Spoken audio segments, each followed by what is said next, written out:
അണക്കരയിൽ school വിദ്യാർത്ഥിയെ ക്രൂരമായി മർദ്ദിച്ച അധ്യാപകനെതിരെ നടപടി ആവശ്യപ്പെട്ട് എസ്എഫ്ഐ ഇടുക്കി ജില്ലാ കമ്മിറ്റി.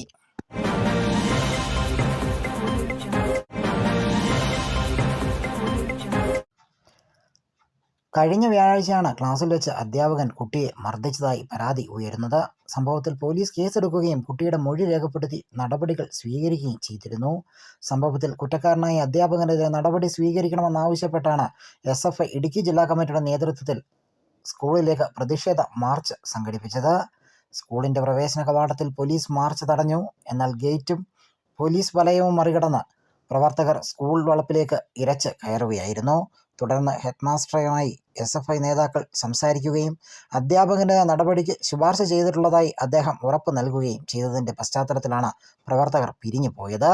എഴുതിച്ച സമയത്ത് പൂർണ്ണമായിട്ട് എഴുതി തീർക്കാൻ സാധിച്ചില്ല എന്ന കാരണം കൊണ്ട് ഒരു വിദ്യാർത്ഥിയെ ഈ സ്കൂളിൽ പഠിപ്പിക്കുന്ന ഒരു അധ്യാപകൻ 7ാം ക്ലാസ്സിൽ പഠിക്കുന്ന ഒരു വിദ്യാർത്ഥിയാണെന്ന് ഓർക്കണം.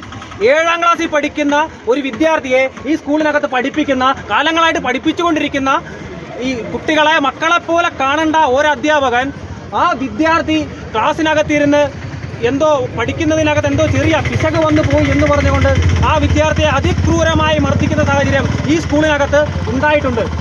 അതിൻ്റെ ഭാഗമായിട്ടാണ് നമ്മൾ ഇങ്ങോട്ട് സമരം എടുക്കേണ്ടെന്ന ഒരു ഘട്ടത്തിലേക്ക് എത്തുന്നത്. ഒരു വിദ്യാർത്ഥിയെ ഇപ്പോഴും ഇത്തരത്തിലുള്ള കാടൻ നിയമങ്ങൾ കൊണ്ട് എങ്ങനെയെങ്കിലും കയ്യേറ്റം ചെയ്തുകൊണ്ട് വിദ്യാർത്ഥികളെ ചോദിക്കുന്നതിനെയും ചോദ്യം ചെയ്യാനുള്ള അവകാശത്തെയും എല്ലാം ഹനിച്ചുകൊണ്ട് മുന്നോട്ട് പോകുന്ന നിലപാട് കുറച്ചധികം കാലമായിട്ട് ഈ സംസ്ഥാനത്തിനകത്തുള്ള അധ്യാപക പക്ഷം സ്വീകരിക്കുന്ന ഒരു സാഹചര്യം ഉണ്ടായി വരുന്നുണ്ട്.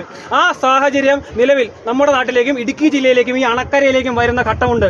ഒരു വിദ്യാർത്ഥിയെ, ആ വിദ്യാർത്ഥിയുടെ മോന്തക്കിട്ടടിക്കുക, ആ വിദ്യാർത്ഥിയുടെ പുറത്തിലിട്ടടിക്കുക, ആ വിദ്യാർത്ഥിയുടെ കാലിലിട്ട് ചൂരൽ വെച്ച് അടിച്ച് ചൂരൽ പൊട്ടുന്നത് വരെ ആ വിദ്യാർത്ഥിക്കിട്ട് അടിക്കുക എന്നുള്ള നിലപാടിലേക്കാണ് ഈ ക്യാമ്പസിനകത്തുള്ള അധ്യാപകൻ പോയിട്ടുള്ളത്, ഈ സ്കൂളിനകത്തുള്ള അധ്യാപകൻ പോയിട്ടുള്ളത്. ഇതുമായിട്ട് ബന്ധപ്പെട്ട സ്കൂളിലെ ആ വിദ്യാർത്ഥിയുടെ വീട്ടിലേക്ക് പോയി ആ വിദ്യാർത്ഥിയുടെ മാതാപിതാക്കളെയും ആ കുട്ടിയെയും കാണുന്നതിലുണ്ടായി. അങ്ങനെ കണ്ടപ്പോൾ ആ അമ്മ പൊട്ടിക്കറിഞ്ഞുകൊണ്ട് പറയുക, ഞാൻ എൻ്റെ പിള്ളയെ ഞാൻ പോലും ഇതുവരെ മർദ്ദിച്ചിട്ടില്ല, എന്നിട്ട് ഇവിടെ സ്കൂളിലേക്ക് പഠിക്കാൻ വേണ്ടി പറഞ്ഞു വിട്ടപ്പോൾ വീണ്ടും എൻ്റെ മകനെ മർദ്ദിക്കുന്ന നിലയുണ്ടായി. എനിക്ക് സഹിക്കാൻ പറ്റുന്നില്ല. ഞാൻ എങ്ങനെയാണ് ഈ സ്കൂളിലേക്ക് എൻ്റെ മകനെ ഇനി പറഞ്ഞു വിടുക?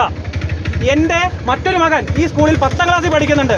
അപ്പോൾ നമ്മൾ സമരമായിട്ട് മുന്നോട്ട് പോകുന്നുള്ള ഉറപ്പ് മാതാവിന് കൊടുത്ത ഘട്ടത്തിൽ ആ മാതാവ് നമ്മളോട് പറയുകയുണ്ടായി, നിങ്ങൾ സമരമായിട്ട് മുന്നോട്ട് പോയാൽ എൻ്റെ 10ാം ക്ലാസ്സിൽ പഠിക്കുന്ന എൻ്റെ 2ാമത്തെ മകനെ ചിലപ്പോൾ ഇവർ വീണ്ടും അവഗണിക്കും, അവനെയും കൂടി ചിലപ്പോൾ ഇവർ തോൽപ്പിച്ച് കളയും. അങ്ങനെ ഒരു ഉപദ്രവ നിലപാടിലേക്ക് ഈ സ്കൂളിനകത്തുള്ള അധ്യാപകർ പോകും എന്ന നിലയിലേക്ക് ആ അമ്മ നമ്മളോട് കരഞ്ഞു പറയുന്ന ഒരു സാഹചര്യം ഉണ്ടായി. ആ സാഹചര്യത്തിലാണ് ആ കുടുംബത്തിനുള്ള പൂർണ്ണമായിട്ടുള്ള സംരക്ഷണം എസ്എഫ്ഐ ഉറപ്പാക്കുമെന്ന് പറഞ്ഞുകൊണ്ട് ഇനി ഒരു വിദ്യാർത്ഥിക്കും, ഈ ഇടുക്കി ജില്ലക്കകത്തെ, കേരള സംസ്ഥാനത്തിനകത്തെ ഒരു വിദ്യാർത്ഥിക്കും ഇത്തരത്തിൽ ഒരു അധ്യാപകന്റെ കയ്യിൽ നിന്നും ഒരാക്രമണം ഏറ്റുവാങ്ങേണ്ടി വരില്ല എന്നുള്ള ഉറപ്പ് എസ്എഫ്ഐ ജില്ലാ കമ്മിറ്റിക്ക് വേണ്ടിയിട്ട് ഇവിടെ ഈ അണക്കര സ്കൂളിന് മുന്നിൽ വെച്ച് പ്രഖ്യാപിക്കാൻ വേണ്ടി ഞാൻ തീരുമാനിക്കണം സഹകളെ. ഇനി നമ്മുടെ ജില്ലക്കകത്തുള്ള ഒരു സ്കൂളിനകത്തും ഒരു വിദ്യാർത്ഥിയെയും ഒന്ന് കയ്യും കൊണ്ട് നുള്ളി നോവിക്കാൻ, ഒന്ന് തല്ലി നോവിക്കാൻ, കുട്ടിയുടെ മനസ്സിലൊരു ബുദ്ധിമുട്ടുണ്ടാക്കുന്ന രീതിയിലേക്ക് ഏതെങ്കിലും തലത്തിലുള്ള ഒരു നിലപാട് സ്വീകരിക്കാൻ ഏതെങ്കിലും ഒരു അധ്യാപകൻ തുനിഞ്ഞിറങ്ങിയാൽ എസ്എഫ്ഐ ആ സ്കൂൾ വളയും. പിന്നെ ഇവനൊക്കെ വീട്ടിൽ പോകണമെങ്കിൽ എസ്എഫ്ഐയുടെ NOC വാങ്ങിയിട്ട് വേണം വീട്ടിലേക്ക് പോകാൻ എന്നുള്ള കാര്യം കൂടി പറയാൻ വേണ്ടി. വിദ്യാർത്ഥികൾക്കെതിരെ ക്രൂരമായ നടപടി അധ്യാപകരുടെ ഭാഗത്തുനിന്നും ഉണ്ടാകുന്ന സാഹചര്യം സംസ്ഥാനത്ത് ഒരു വിദ്യാലയത്തിലും അനുവദിക്കില്ല എന്ന് പ്രതിഷേധ സമരം ഉദ്ഘാടനം ചെയ്ത എസ്എഫ്ഐ ഇടുക്കി ജില്ലാ സെക്രട്ടറി ശരത് പ്രസാദ് പറഞ്ഞു. വിദ്യാർത്ഥിയെ മർദ്ദിച്ചു എന്ന പരാതിയിൽ വകുപ്പ് തല അന്വേഷണവും നടക്കുന്നുണ്ട്. കട്ടപ്പന വിദ്യാഭ്യാസ ഉപജില്ലാ ഓഫീസർ ശ്രീ രാജശേഖരൻ ഇന്ന് സ്കൂളിലെത്തി അധ്യാപകരുടെയും വിദ്യാർത്ഥികളുടെയും മൊഴി രേഖപ്പെടുത്തി. നിലവിൽ അന്വേഷണ വിധേയമായി 1 മാസത്തെ നിർബന്ധിത അവധിയിലാണ് ആരോപണ വിധേയനായ അധ്യാപകൻ. News desk Peermade live.